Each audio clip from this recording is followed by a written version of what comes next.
Baghdad के एक गांव में एक बूढ़ी विधवा रहती थी। उसका एक ही बेटा था जो उसके बुढ़ापे का सहारा था। बेटे का नाम था अबूल।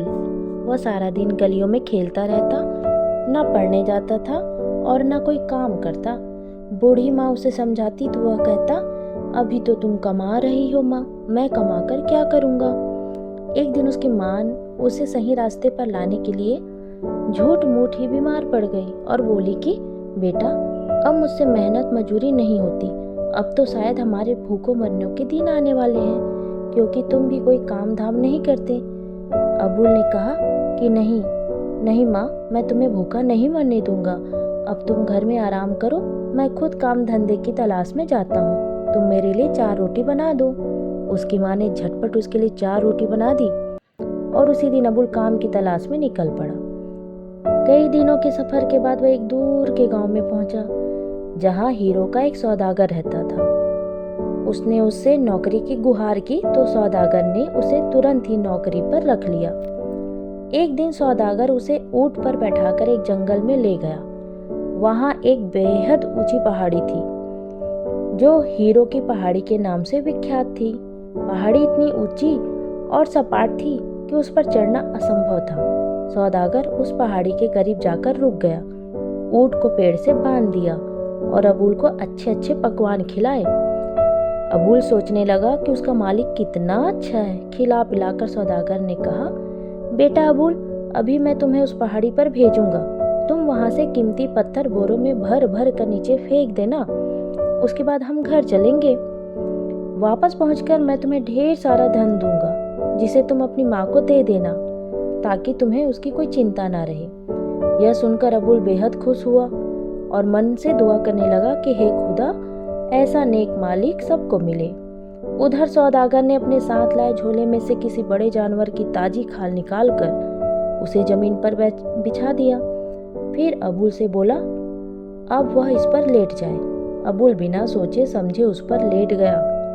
सौदागर ने फौरन ही उस खाल में अबूल को लपेटकर मजबूत रस्सी से बांध दिया और इससे पहले कि अबूल कुछ समझ पाता कि अचानक पहाड़ की तरफ से 2 उकाब पक्षी उड़ते हुए आए और उस ताजी खाल पर झपट पड़े। देखते ही देखते एक उकाब ने उस खाल को पंजों से पकड़ा और पहाड़ की तरफ उड़ गया। दूसरा उकाब भी उसके पीछे लपका। पहाड़ पर जाकर उकाब ने उस खाल के बंडल को एक पत्थर पर रखा। फिर बहुत सारे सब उकाब मिलकर उसे नोचने लगे। वहां तो सैकड़ों उकाब थे, छोटे बड़े, युवा, बच्चे और वृद्ध उकाब। जिसका जैसे दाव लगता वही खाल को नोचता। इससे तुरंत ही खाल के बंधन कट गए और चीखता हुआ अबूल बाहर निकला। इतने सारे उकाबों को देखकर वह बुरी तरह डर गया था, जबकि उसकी चीख सुनकर बड़े उकाब भी बुरी तरह डरकर दूर भागे। अबूल तेजी से भागकर पहाड़ की चोटी के किनारे पर आया। तब उसने पलटकर देखा, कुछ उकाब खाल लेकर उड़ गए और बाकी उसके पीछे उड़ने लगे। अबूल ने पहाड़ से नीचे झांककर देखा, उसका सौदागर मालिक नीचे खड़ा था। उसे देखते हुए चिल्लाया, अबूल, अपने आसपास देखो, वहां बहुत से रंगीन पत्थर पड़े हैं, उन्हें उठा उठा कर नीचे फेंको। अबूल ने अपने आप को सामान्य किया और वहां पड़े हीरे जवाहरात उठा उठा कर नीचे फेंकने लगा। नीचे खड़ा सौदागर जल्दी जल्दी उन्हें बोरों में भरने लगा। अचानक अबूल को ख्याल आया कि वह नीचे कैसे जाएगा। तब उसने पत्थर फेंकने बंद कर दिए और सौदागर से पूछा, मालिक, मैं नीचे कैसे आऊंगा? मालिक बोला, ये तुम्हें बाद में बताऊंगा बेटे, पहले काम खत्म करो। सीधा साधा अबूल फिर काम में जुट गया। हालांकि वहां के माहौल से वो बेहद डरा हुआ था, मगर उसे अपने मालिक पर पूरा भरोसा था कि उसका नेक मालिक उसे आराम से नीचे उतार लेगा।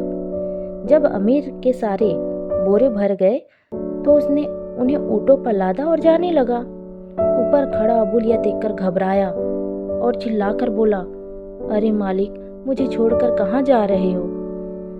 अब तुम वही आराम करो बेटे, कुछ देर बाद ये उकाब तुम्हें अल्लाह मियाँ के पास पहुंचा देंगे। यह कहकर सौदागर चला गया। अबूल चीखता चिल्लाता रहा, रोता रहा, मगर सौदागर नहीं रुका। तभी उसकी नजर एक और लुढ़की पड़ी एक खोपड़ी पर पड़ी। फिर तो उसे वहाँ बहुत सी खोपड़ियाँ और हड्डियाँ दिखाई दी। अबुल समझ गया कि उन्हीं अभागों की हड्डियाँ हैं जिन्हें उसका मालिक उसी की तरह अकेला छोड़ गया होगा।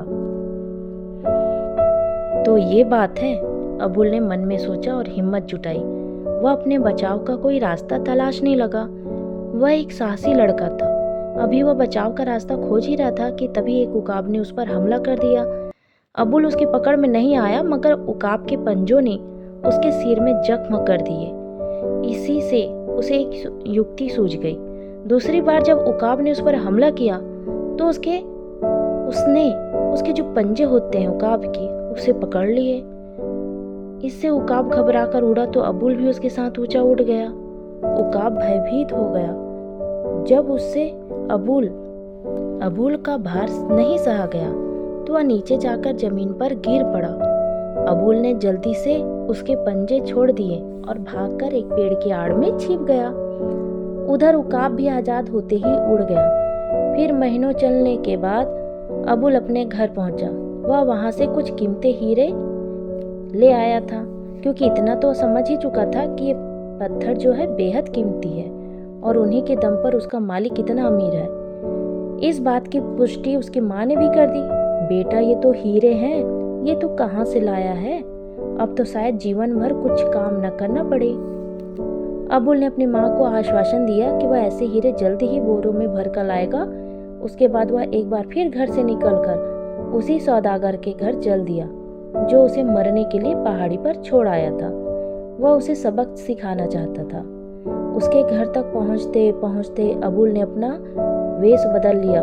फिर वह पहले की तरह मालिक के पास पहुंचा और नौकरी मांगी। सौदागर उसे देखकर चौंका और पूछा, तुम्हारा नाम क्या है? इस बार अबुल ने अपना नाम जमील बताया तो मालिक ने राहत की सांस ली, मगर इतना अवश्य कहा कि तुम्हारी शकल मेरे पहले एक नौकर से मिलती है।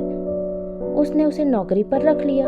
फिर दूसरे दिन ही उसे लेकर पहाड़ी की तरफ चल दिया। वहां जाकर उसने पहले की तरह एक खाल जमीन पर बिछाई और अबुल से लेटने के लिए कहा, मगर अबुल मूर्खों की तरह पलके झपकाता रहा, मानो उसे लेटना ही ना आता हो।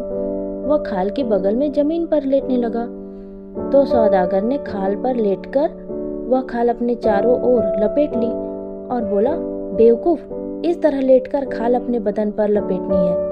मगर अबुल को तो इसी मौके का इंतजार था। उसने उसे कसकर खाल में बांध दिया। सौदागर चीखने लगा तो अबुल बोला, इस बार तू ऊपर जाएगा दुष्ट सौदागर। हैरानी से सौदागर ने पूछा, अरे अबुल, तू नीचे कैसे आया? तू पहले ऊपर जाकर मेरे लिए हीरे फेंक, तब मैं तुझे आने का रास्ता बताऊंगा। तभी उकाब पक्षी आए और खाल उठाकर पहाड़ पर ले गए। अब सौदागर के पास अबुल की बात मानने के सिवाय कोई चारा नहीं था। उसने सोचा कि अगर मैं अबुल की बात मान लूंगा तो अवश्य ही मुझे नीचे उतार लेगा। इसलिए उसने जल्दी जल्दी बोरों में हीरे भरकर नीचे फेंके। अबुल बोरों को ऊँटों पर लादकर चल दिया। अरे अबुल बेटा, मुझे अकेला छोड़कर कहाँ चले?